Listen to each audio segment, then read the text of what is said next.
September 2018 Zoning Board of Appeals meeting, Town of Carmel. The board members' names are in front of you on the podium, and with us tonight is Town Council Greg Fulchetti. The way we operate is I'll ask you to come up, I'll swear you in, state your name and address for the record, and of all of you who are going to be speaking, and unless you're counsel, then you're sworn in already. And we'll hear the case. We'll ask the board questions, and we'll ask the public for questions. Once the case is closed, there's no further input from the public on the application, so I'll warn you there. Will you all please join me for the Pledge of Allegiance? I pledge allegiance to the flag of the United States of America and to the republic for which it stands, one nation, under God, indivisible, with liberty and justice for all. Thank you. All right, our first case tonight is a holdover application, number 1, Imperial Vape and Smoke Shop. They're seeking an interpretation that applicant's right to open and conduct a vape smoke shop have vested due to substantial expenditures made, or in the alternative, a use variance to conduct a vape smoke shop, notwithstanding the moratorium enacted which forbids the opening of the same. The property is located at 441 Route 6, Mahopac, New York, and is known by tax map 75161-18. And representing tonight, Mr. Schilling, don't need to swear you in. You folks are going to speak. Raise your right hand.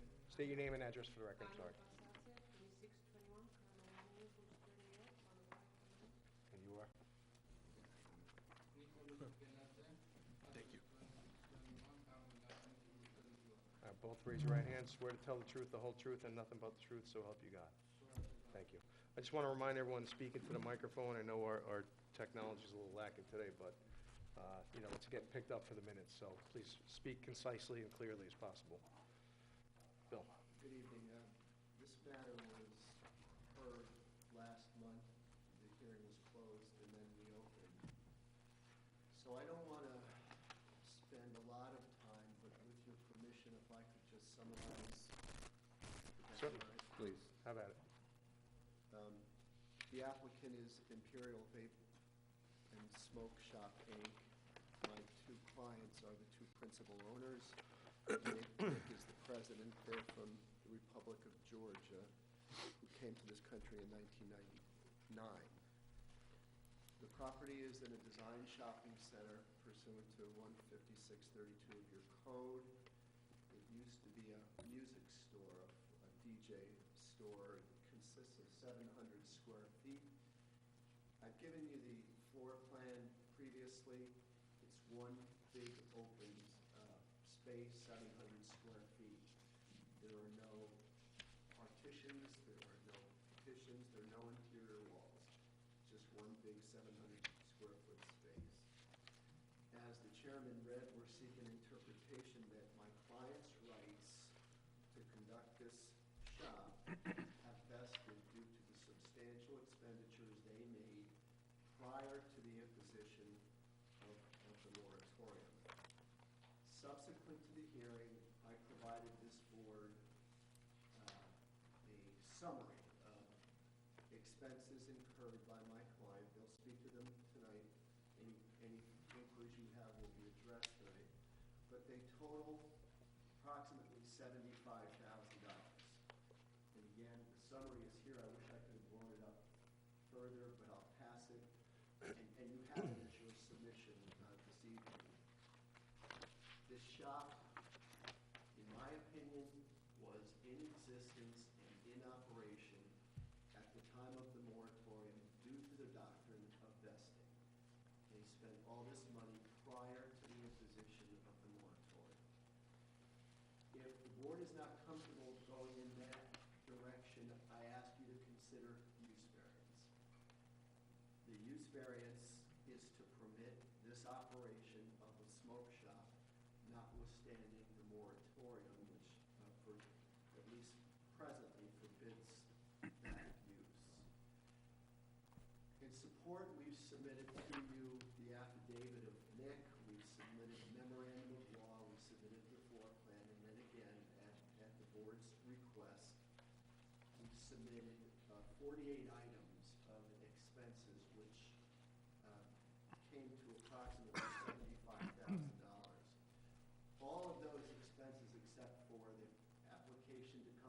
board and legal fees were incurred prior to the imposition of the moratorium. Each of these entries here have backup.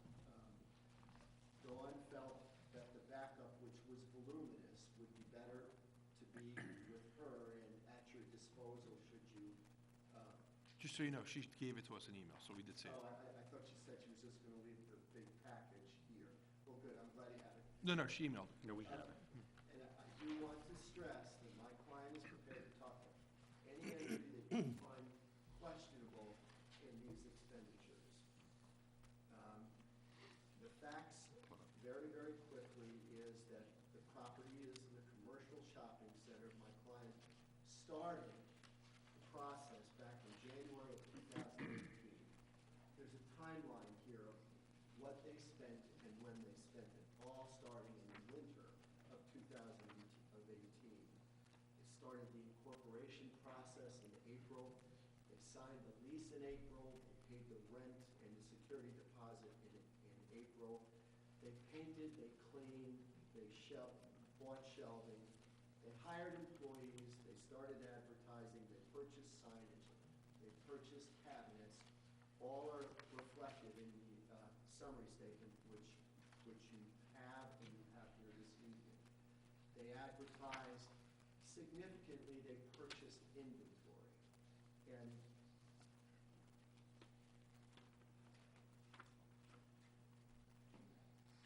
a reflection of what the store looks like today inside, I'll just pass that if it's okay. Sure. What it looks like today has been provided to you earlier and again at your disposal today. There were no structural changes necessary. As I said, it was God just bless you. moving and placing cabinets and placing shelving. So there was no structural changes to be made. I submit to you that even in a layman's standpoint, these are substantial expenditures prior to the imposition of the moratorium, and they were made in good faith. They were made without any knowledge, actual or constructive, of the moratorium. In August, I told you they made application for a building permit, and the building permit was for a very, very limited purpose. And that purpose was the building inspector signing off that the use was legal. That was it. There was no structural, there was no petitions, there was no partitions, there was none of that. It was just for Mike to sign off on the use being legal. In October, the board passed the town moratorium on vape and smoke shops, but they stated that shops currently in existence or in operation were not affected by the moratorium. It's critical that you remember that my clients had no notice. They would have never expended this kind of money had they had any knowledge at all. They acted in complete good faith. They did what anybody, any of you, any of we would do to start a business. They crawled and then they walked. They incorporated, they signed the lease, they cleaned, they did everything that you would expect a new business owner to do. They made substantial expenditures towards that new business, and they awaited a building permit only to determine whether that use was in fact a legal use, which of course it is a legal commercial use. The process is to have Mike sign off on it in the form of a building permit. I think it's obvious that my clients will suffer devastating losses if this board doesn't find, either through interpretive powers or through a use variance, that they're entitled to the relief they seek tonight. On the issue of the law, I said to you the preliminary question, the critical question was whether you had the power to grant interpretive relief or variance relief to a moratorium. And I provided you cases, one of which was Montgomery, which says there's no difference. A moratorium is a local law, a statute, whatever it is you have the right to give variances for or interpret, you can do with a moratorium. And the court said there's no difference. courts also say that the town boards have the right, when they declare a moratorium, to keep those questions in front of the town board. If the language of the moratorium says if you want to come and discuss exceptions or what have you, then it has to be in the body of the moratorium language. In this case, it's silent, so this board has the obligation now, because the town board didn't keep it, to give the relief that we're seeking tonight.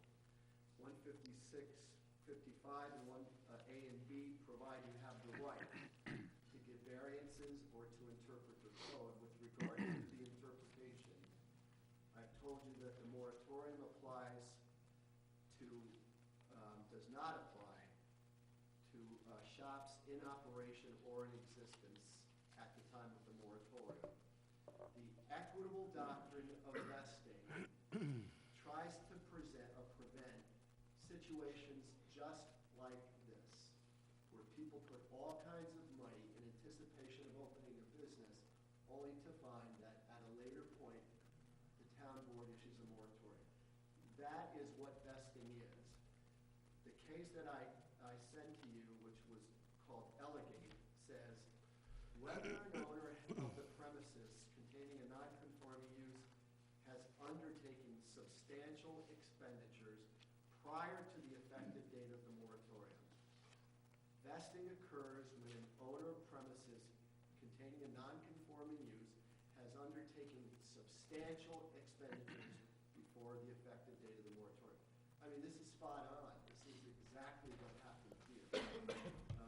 My client spent countless hours, $75,000, building permit, made application for a building permit, and then claimed to find that their moratorium had been effectuated. Again, not to beat a horse, but we leased, we rented, we incorporated, we hired employees, cabinets, shelving, inventory, cash registers, advertising, furniture, capitalization. Everything was in place at the time the moratorium was declared. I seek an interpretation that the moratorium has no application here because my clients who I said had vested due to substantial expenditures, which by the way is a legal term, a term of art. Substantial expenditures is what it sounds like. Did they make substantial expenditures towards this business? It's critical. I again remind you, my clients had no notice, would never have undertaken these expenses had they known about the moratorium. With regard to the use variance, again, you have the right to give use variances for moratorium. The case was Montgomery. Reasonable return, there's none. If we're shut down, lost $75,000, perhaps get some of it back and some of it gargantuan loss. Clients acted in good faith. Reasonable return, economic hardship is self-evident. It's unique, and the reason it's unique is it's because of the timing. They did all these things right before the moratorium. If somebody comes before you tomorrow and seeks the same relief, they're not in the same position because their buildup would have taken place after the imposition of a moratorium. Neighborhood, the most important criteria, no change.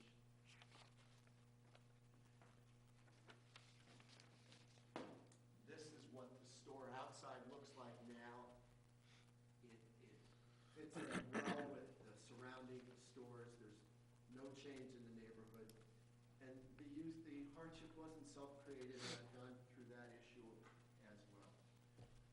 So I'm going to conclude just by asking you, please put yourself in my client's position. Whether you're comfortable with the equitable doctrine of vesting in situations just like this, or whether you're more comfortable in a variance arena, I ask you, please consider my client's plight, consider their good faith. My client's here to answer any questions. I think your issue was one of substantiation. If you have any particular questions on any of the expenditures, my client's here to discuss and tell you what it is and why it was, and we'll answer any questions you may have. All All right, I think there's no no dispute about the facts that were presented in No. the expenditures. I mean, you asked for that last month. And it's so we don't- appreciated. yeah. This was very It looks thorough. like And it's again, pretty Dawn gave us the backing, so we saw everything that was, I went through it, so. I have a just couple quick appreciate questions. Did the landlord not inform them that they were gonna need a permit in changing the use? Did he not? Permit, no, no. There was competition in the unit, so they had to commit in April. They expected to spend some time in cleaning and conforming, but they started paying rent in April, and no, the landlord perhaps didn't know or certainly didn't disclose. to Because he us. certainly zoned that building for that long of a time and has changed over tenants, You know, multiple. Mr. Chairman, I'm not sure if every time it changed over, building permits issued. I'm not sure about that. I'm not sure if that's uniformly done or universally done, rather. Right, But because, we were told we had to do it. I mean, the use was pretty similar to what was there. I mean, as far as a commercial, Yes. That um, was a venture. DJ amusement. And then you filed for the permit on August 31st. Correct. Did you not get the permit prior to October 1st? For whatever reason, Because they said that they were backed out with supposed. Yeah, I'm sorry, speak to the mic. Their excuse was that they had too many applications, and they said, well, keep calling, we're not gonna call you, keep calling. We literally called them every other day. So you never got a permit, or did you No, eventually? he didn't get the permit because it because was- by the time he was it was stopped back by the from moratorium. vacation, and he was going to hand us the permit, he said yesterday there was moratorium out.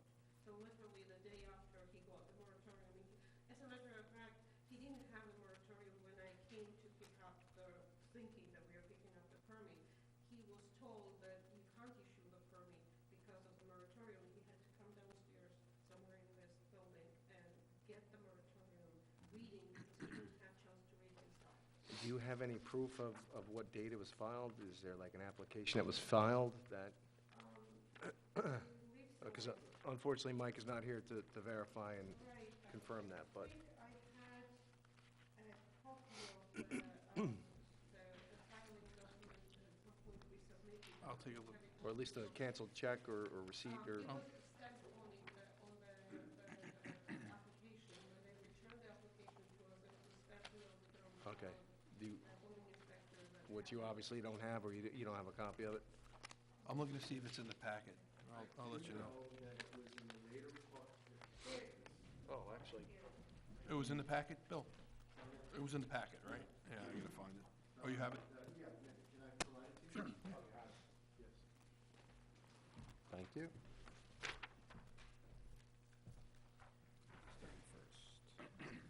Okay, August 31st, okay.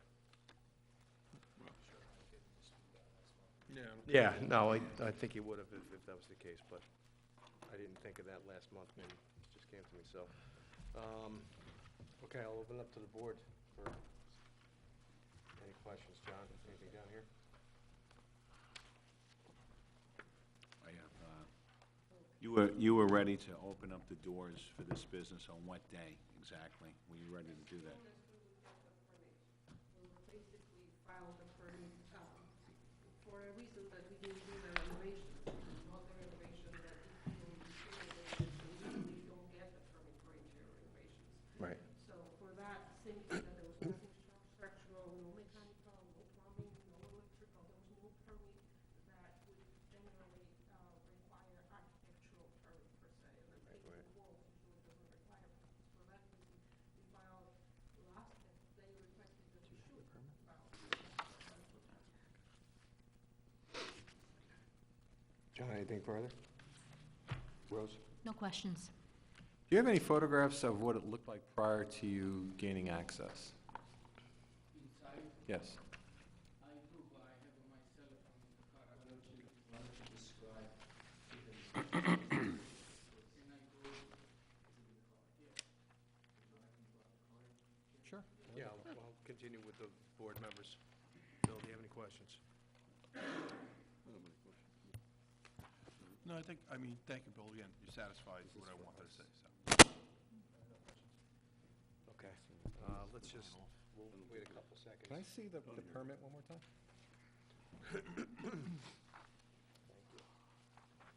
That's the application. Yeah, that's what I meant. Sorry. But I think you guys did talk about it last month, that it was basically, there were some shelving units and whatnot, that you just ordered new ones and what have you. What's the date on that? August 31st. Whatever previous owner had, we only knew by the fact that it was ripped off the walls and the windows were damaged, like, because the back wall, the sheet wall. Oh, so there were no shelving units, that was all bare walls, just with, Empty, stained floor and dirty walls and the ceiling was white and dingy. so you guys put new flooring in, new carpeting, patching? We put one of those flooring that you do it without nail. It just Yeah, like a laminated floor, It's the laminate. tongue and groove type of.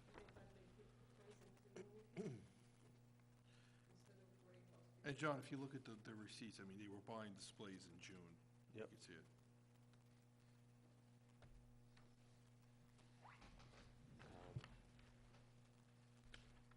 Go for what other point would you have had for? Who's Imperial Construction Group? That's me. That's I'm the you? owner. You're the owner? This is, that's picture before we purchased the items inside. This is how it looks. I'm a contractor, so I did, high quality inside, and that's why. You put that floor in? Yes, I So did. those are new pictures. Yeah, what about before you started work? I don't have a. You don't have, okay, thank you. Floors. I have nothing further, thank you. Okay, does anybody in the public have any questions or concerns on this application? Obviously not, looks like we have two other applicants, so, Motion to close. Did you want to, before you close, just note that we got one letter, one email, just for the record? Don't have to read it, just say we have, got one. yes, we did receive one letter of opposition, and I don't have a copy of it here. I have it right here if you'd like. It's here. Yeah, it's kinda, Starts, last paragraph. it's kinda long, so. Right. Well, they're quoting the law, they're quoting, but the first paragraph is really all you need. Yeah, I'll read this quickly. This is from, Under hello, Dandrin. Adrian Iasoni All. It says, "Dear Ms. Andrin, I would like to share my concerns with Chairman Maxwell, Vice Chair Aglietti, and the members. I'm aware that an appeal was received on November 14th, 2018, from the Imperial Vape and Smoke Shop seeking to receive a vested status or use variance. This appeal is in direct conflict with the moratorium set forth by the town board. I would urge the zoning board to refrain from granting any such variance pending review and action by the town board. As a lifelong resident of Carmel, a social worker with years of experience in the field of addiction, and a parent of 3, I'm horrified by the number of smoke shops that have opened in Carmel. It should not come as a surprise that there are higher than average rates of electronic vape use among middle school and high school students in our community. Establishments like Happy Habits, Giggles, and Imperial Vape Smoke Shop are aggressively cornering the market when recreational marijuana is legalized in New York. We need to take pause and consider what's at stake, who stands to gain, whose quality of life will be negatively impacted by the opening of yet another vape shop." That's And it. she The goes rest on of it, to- she yeah, quotes to- the moratorium. Yeah, quote the moratorium itself, so, that's the only opposition that we received as a board.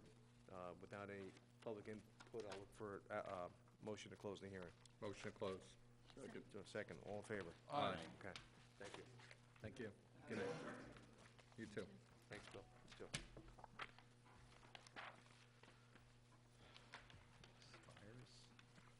Okay. Application number 2, new applications tonight. Rosemary Spires for variation of section 156.15 and 156.39.5, seeking permission to retain existing shed and existing chicken coop. Property is located 23 Collier Drive, West, Carmel, New York, 10512, and is known by tax map 4413-1-26. Folks, you are? Do me a favor, just turn the microphone down so we can pick you up a little better. All right, and are you going to be speaking as well tonight? Okay, state your name and address. And what's your address? 23 Okay, both raise your right hands. Swear to tell the truth, the whole truth, and nothing but the truth, so help you God. All right, why don't you guys bring us through your situation here? I'm sorry, just speak into the microphone. We built a chicken. Just direct it towards your mouth. Sorry. There you go. Thank you. Can you hear me? A chicken coop and a run, which we keep these 6 chickens in. They're not free ranging. They stay in the coop at all times. And I have a shed that holds the lawnmower. And I didn't realize it, but it's too close to the property line. And I don't have enough land for the chicken coop. All right, so how long has the shed been there? Let's start with that. I would say about 15, 20 years. So it's been there that long, you've never had any problems or issues with your neighbors? None whatsoever.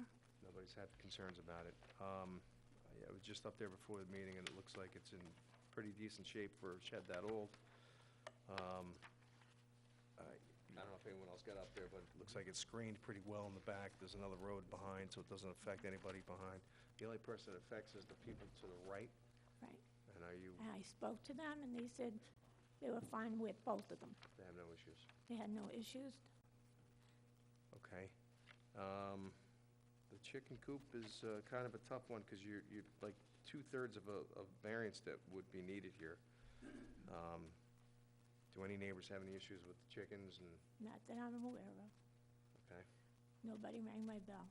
All right, well, I see one potential. I'll start down here with the board members.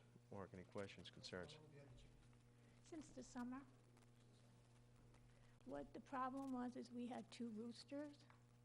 As soon as we found out that they were roosters, we looked for a home for them, and we did find a home for the 2 roosters. We didn't have to put them down or anything, and we found a good home for them. So all we have is the chickens. They don't make any noise. They put themselves to bed as soon as the sun goes down. We let them out about between 8 and 9 in the morning. They walk around their little cage, and they don't bother nobody.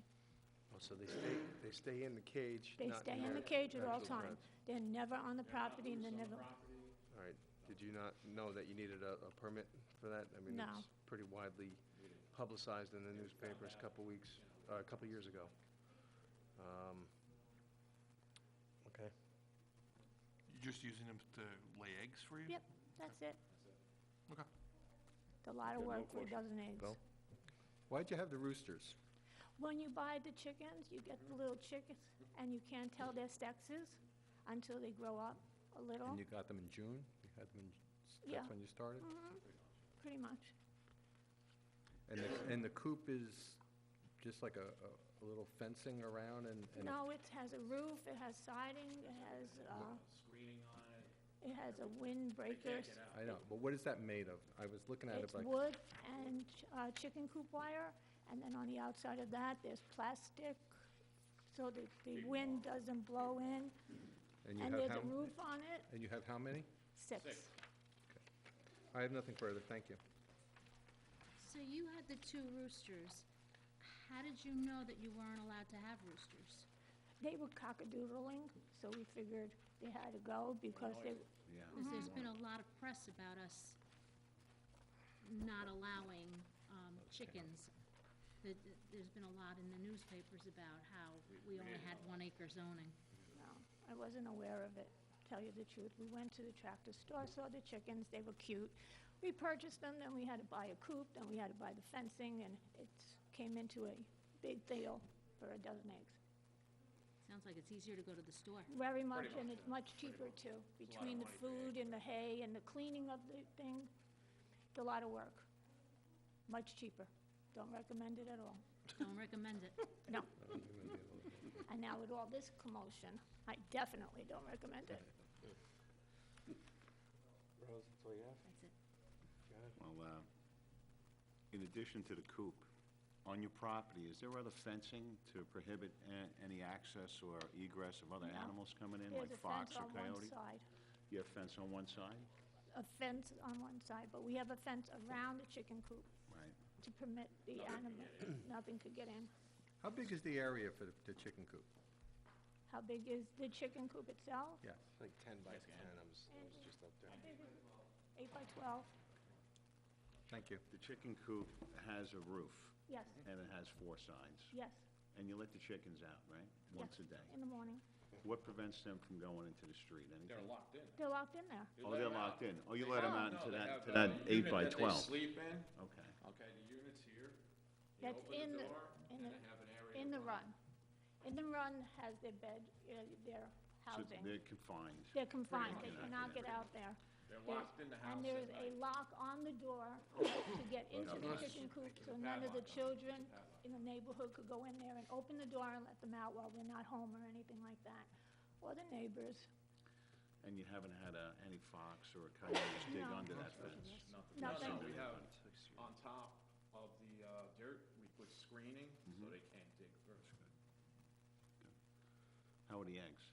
They're Good, They're big. not worth it, but good. I'm good, John. So this structure is 4 corners and framing, and is it like solid to the ground? Is it have a Mm-hmm. It's in the ground. foundation? It's not a foundation.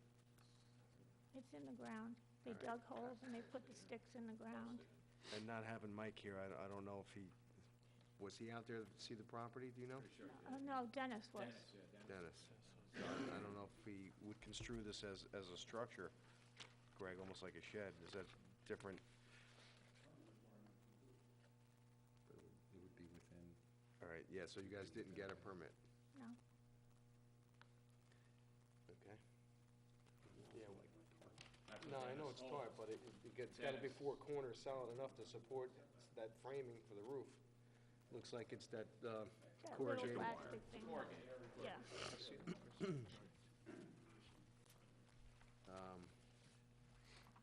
Dennis Okay. did tell us we needed a permit, you know. when he came in.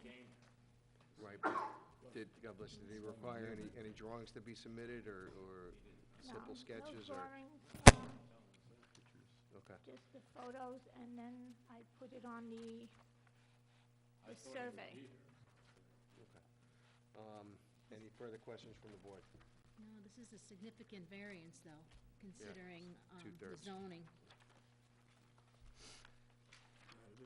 Okay, motion to close? now let me open it up to the Sorry. public. There's a Oh, right, gentleman, I forgot. believe. All right, anybody from the public wish to be heard on this application?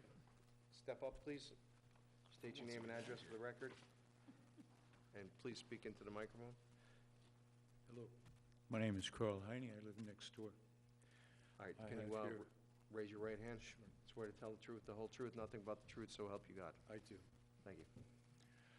This chicken coop issue started, as the Spears said, with roosters. You ever lived next door to a rooster? We had 2 real estate people come and evaluate our property, both of whom told us we couldn't sell it with the rooster. The second person told us it was unlikely that we wouldn't lose money due to the chicken coop, rooster or no rooster. We pay significant taxes here. This is a residential neighborhood with 3/10 of an acre lot, average. Both of these items were built either in ignorance or without complying with already existing regulations. It's not a rural neighborhood. The requirement is for an acre. I think that's a wide difference. One more note. Just give me one second.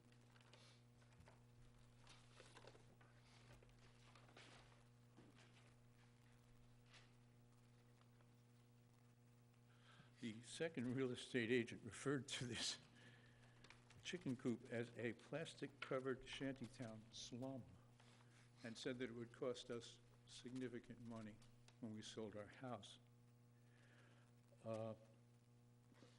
I feel that this could attract vermin. It could attract predators such as fox. You know, we have coyotes.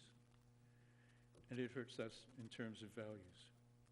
The taxes are high, the zoning size minimum makes sense, and it exists for a reason, as do the permit regulations.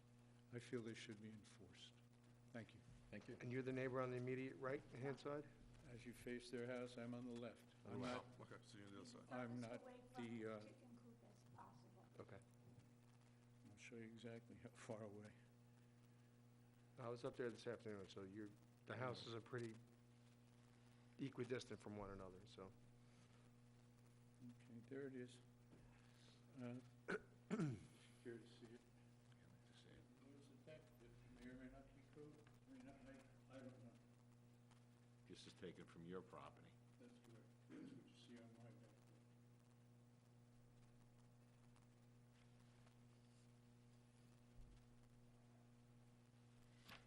I think if you need an acre for animals, that was made for a reason.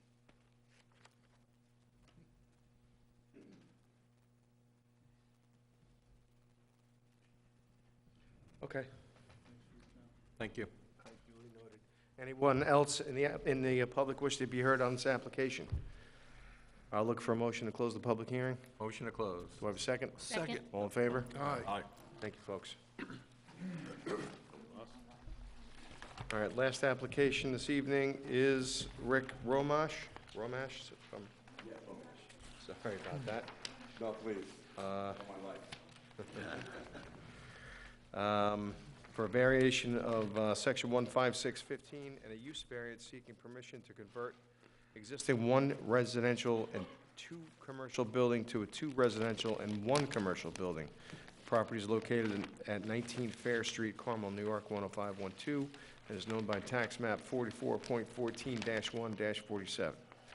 All right, I presume you are Mr. Romash. Can you Yes. state your name and address for the record if you're going to be speaking? My name is Rick Romesh. I reside at 57 Anton Drive, Carmel, New York, and the location of my business is 19 Fair Street in Carmel as well.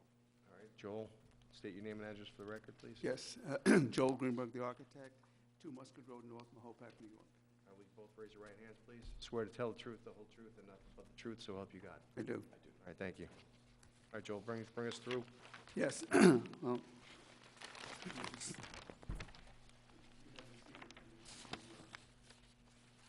Yeah, we have that. received this afternoon. I assume everyone had enough time to read it? Yes. I know we don't look lightly upon late submissions like this, but I think it was enough info and there's help. Which I think we'll be talking. We'll take that up aside. Go ahead. okay, as you can see from the letter that I wrote and that you picked up today, Mr. Romash purchased this property in 1997, and at that time, the building, which is exactly as it was back in 1997, there's been no changes, had an office on the first floor and an office and an apartment on the second floor. As also you can see from the third or fourth page, which lists the times that the apartment downstairs was, the office downstairs was vacant and the time that it was rented.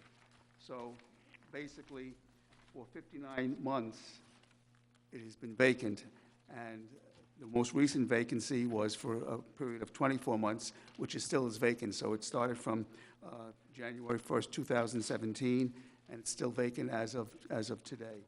So that's 24 months and still going. We went before the planning board, since this is a use variance, has to go to the planning board first, and then we refer it to, is this thing still on? Yeah. It's on and off, I think.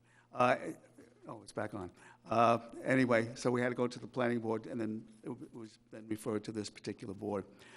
As is the usual case when a site plan comes before the planning board and then is referred to the zoning board, any pre-existing nonconformities also have to become part of the package that comes before your board. So very quickly, there are approximately 6 area variances, all existing. The proposal is not to change anything on the site at all. The building stays the same, the landscape stays the same, the parking stays the same, nothing has changed, except that over the years, this building is probably, do you know when, approximately how old the building is? It's 1942. Okay, it's obviously quite old. It's about 60, about 80 years old. And obviously, since 1942, the zoning has changed. And That's why we have these 6 variances required, area variances for the pre-existing nonconformities in the building. So the house remained the same footprint from that time on? Yes, it's never changed.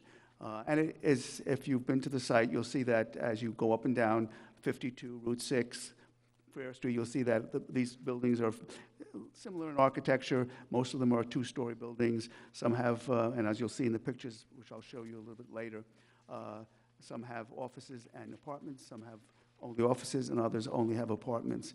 So basically what we're doing is asking to convert the downstairs, which, as you can see, has been vacant for many, many months, and is obviously a financial burden for Mr. Romash, is to create something that can be used and can gain some rent.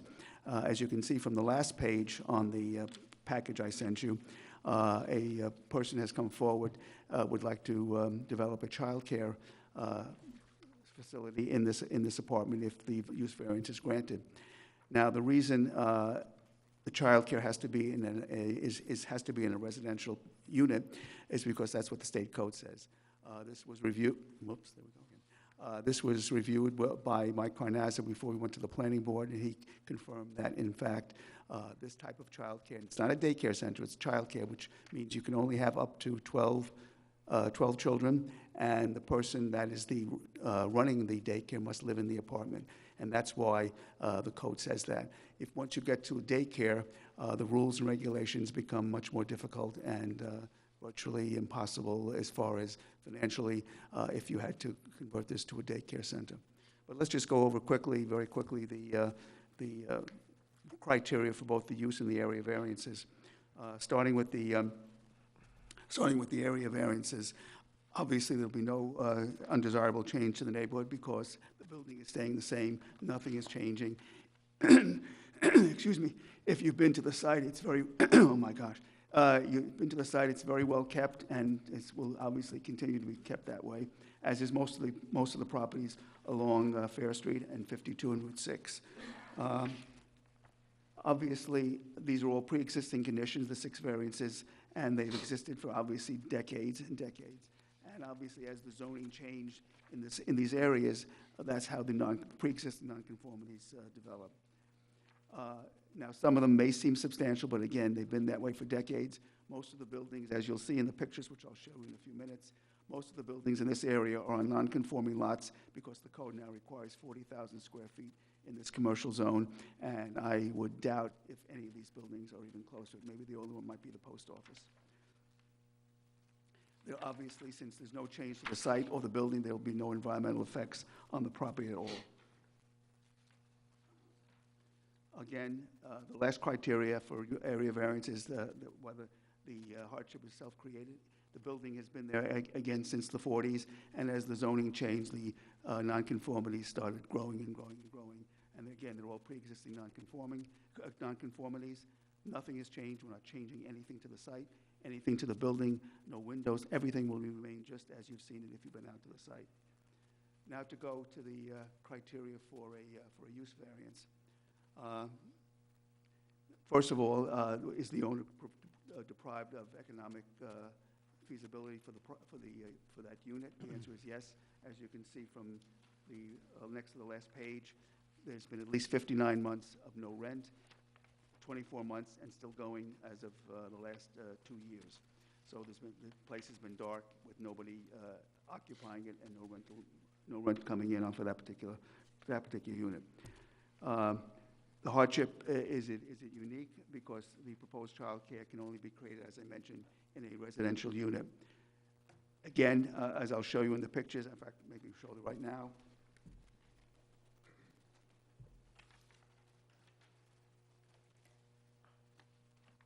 As you go up and down, and I'll show you both sides, I have pictures on both sides. As you go up and down Route 6, Route 52, and Fair Street, you will find that most of the buildings there obviously date back to the 40s, some even before the 1940s, and most of them have apartments. As all of these buildings you can see have apartments on the first floor, so we're not creating something that is totally foreign to the neighborhood.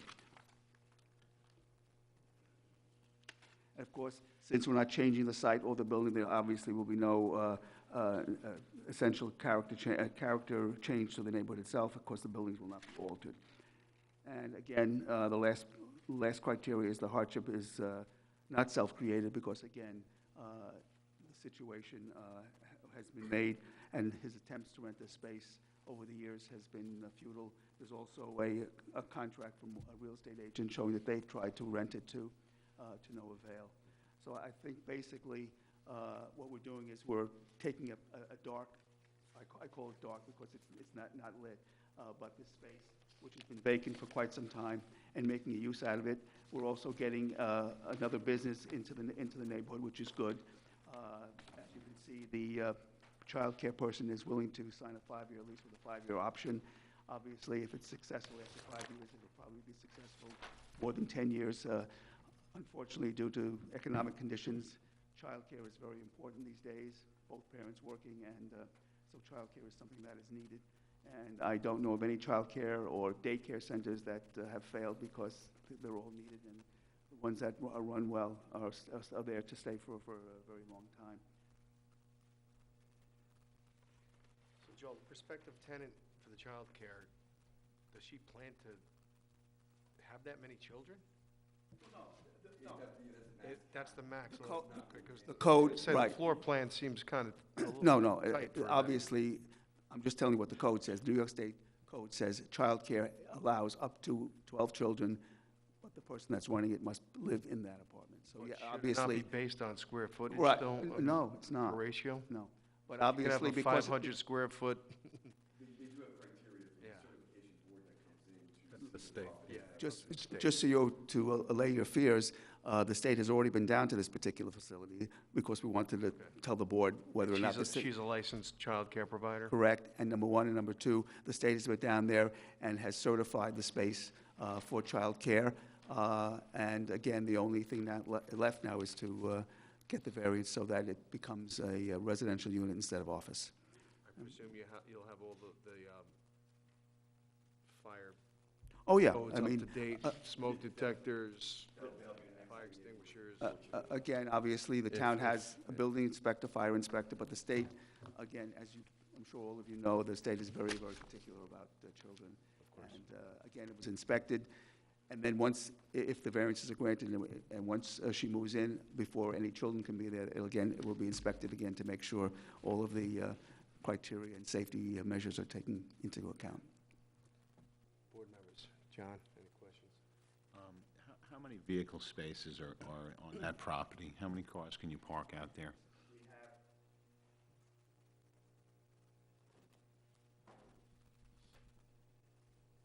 The requirement, when you add the apartments and the offices, the requirement is 9 spaces. We have a total of 10, so we have 1 space more than the code requires. And you're not requesting a variance for that? So. No. No. Again, we're 1 space more than the code requires. Do you plan on developing the exterior, the outside for like a No, the playground? building No? is, if you've been out there, is in excellent shape, and there's no need to do anything. Also, I might add, too, that the entrance in the back where the children will be coming in is handicap accessible. It's at grade, and there's no steps or anything to get into the building. So that, It will be not parking, there's really a drop-off. And that extra parking space will be the drop-off for the parents, yes. No further questions. Joel, will there be any outdoor play space? Yes, if you've been out to the site,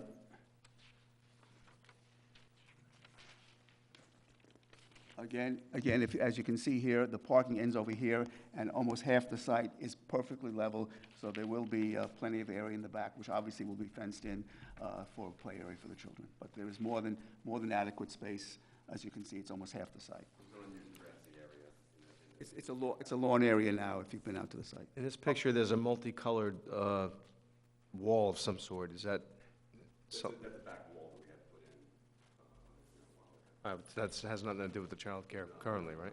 Okay. It will be the area, though, that we're talking Okay. area, The area behind that fence you're talking about, that's the level area back there where the play area will be for the children. Okay. Joel, will there be a walkway that the kids could walk through that won't be affected by the parking? If Yes. people are backing out?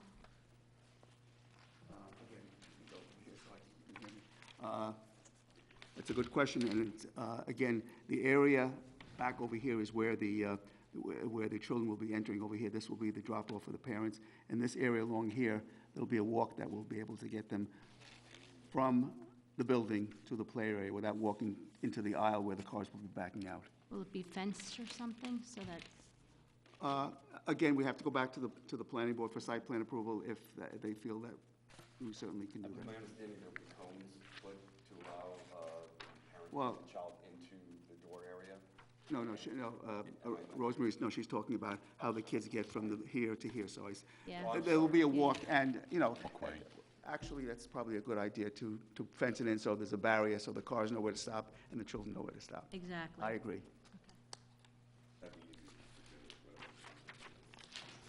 Right. You've had a real estate agent trying to fill that office? History, was it? Okay, I'm sorry. No, Yes. yeah, if you look at the page, right past my letter, there's an agreement from, which goes back to, actually 2017. All right, I have nothing further, thank you. Okay, Bill? No questions. Joel, I'm having trouble with the financial part of this, and the reason why is because I'm only seeing half the equation. Meaning, to meet the financial hardship, we have to see both sides. You're showing me the lack of income, I'm not seeing the expenses. So I don't know what the reasonable return is, which is one of the criteria for use variance. You fail on that, you lose. And I'm concerned that it's not telling enough of a story. You just say, it's broken our back, but I'd like to see how much the property is making to grant this use variance, because obviously the use variance is a substantial change we have to make. So I'm a little concerned about that. I think Mr. Romesh will be able to tell you. But again, again, if you look at the sheet where it explains basically what the rent, the few times that it was rented, what the rent was. No, Joel, I got that, but that to me is only half the equation. I need to see the other half. How much is it Well, cost to the operate the point is, property? if you have a vacancy, obviously, Right, but if he's still turning profit on the property, that's not financial hardship according to the law. So I'm trying to figure out which way to go here. okay. I think he's looking, you have to prove, like, what are your costs, what are your taxes, what's the oil, Right. the heat? Overhead, maintenance. Spreadsheet I put together for that.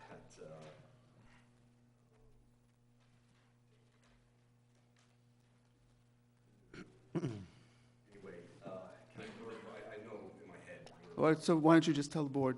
Yeah, just Two more- step up to the mic, Yeah, Bill, tell to the mic. please. There's two mortgages on the property, one for $2,300, one for $1,700. My taxes are $15,500 per year.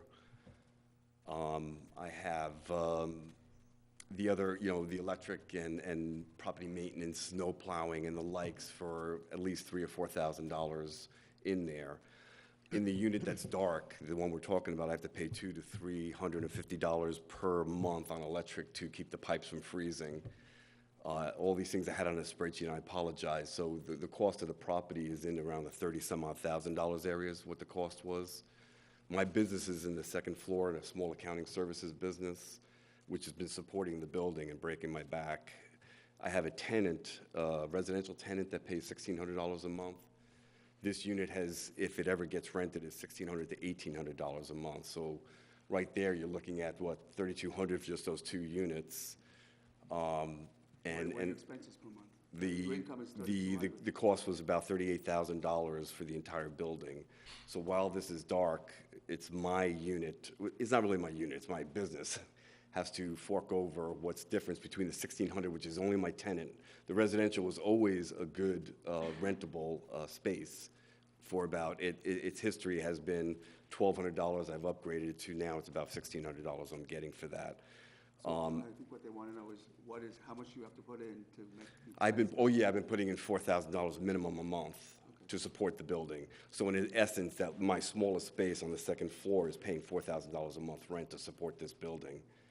It will still not be positive with that unit rented. It's $1,600 for the lower unit, $1,600 for the tenant, that's $3,200. I'll still have to put in $1,000 or $2,000 to support the expenditures, but that's far closer to a reality of what the rent might have been for my practice other than supporting it being dark and all the expenses that can't So be picked up. you're in the red, and I'm you're deeply in tapping the into your red. business to, Deeply in the red. Support it. Literally, minimum of $4,000 a month is coming out of my pockets just to pay the bills, the 2 mortgages and the taxes and the other expenditures. I've had to replace a roof. You had to do the boiler. I'm sorry. So I'm not adding those kind of items to it. If you have a continuant rental arena in the building, you could build up, reserves and whatever is in a perfect world, which I am not living in, to prepare for a roof to be replaced that I had to just do 7 years ago. The boiler had to be replaced 3 years ago for the residential unit. And all these things I'm not accounting for at the $38,000 a year level just to cover the 2 rents, the real estate taxes and the likes, which is $4,000 minimum out of my pocket. Then you get hit with the roof. There's $15,000 I'm not accounting for in this conversation that I had no preparation for, any reserves to be built up no in the rainy dark day money. times. Any objection to holding this over and giving us the spreadsheet that you're talking about and other financials? Yeah, I mean, it is, it is the 38,000, but it's your call. I please, whatever. I'm asking you, is there any? It is. Right, I understand that. I'm just asking you, is there any We went through this objection from last you month, guys? that's Any why. reason, if we put this over a month, what is it? Other than delaying things, I He's totally sworn understand. in and We went through is this a matter last of public record here, right? Right. Oh, I understand that, right.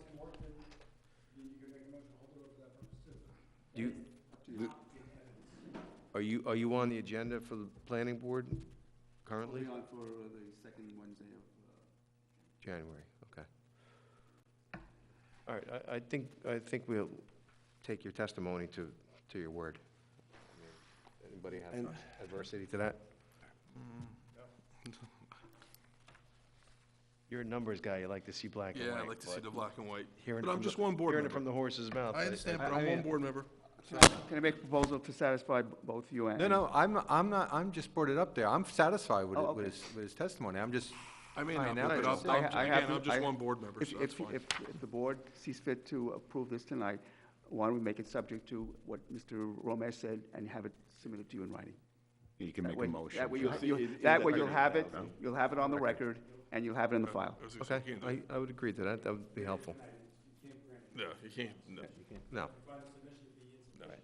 No, No, it's gonna basically say, well, I'm just, Yeah, okay, we just- all right, fine. Joe, we're good. You- Right. should have just kept my mouth shut. Okay. Do you have anything further, Joel? Did I ask the rest of the board members? I'm sorry, Mark. No questions. Okay. No question. Anybody in the public have any questions or concerns on this application? I'll look for a motion to close the hearing. Motion to close. Do I have a second? Second. All in favor? Aye. Okay, we're going to Thank take a you very short much. break, and then we'll come back and adjudicate, at which time there'll be no input from the public. Thank you.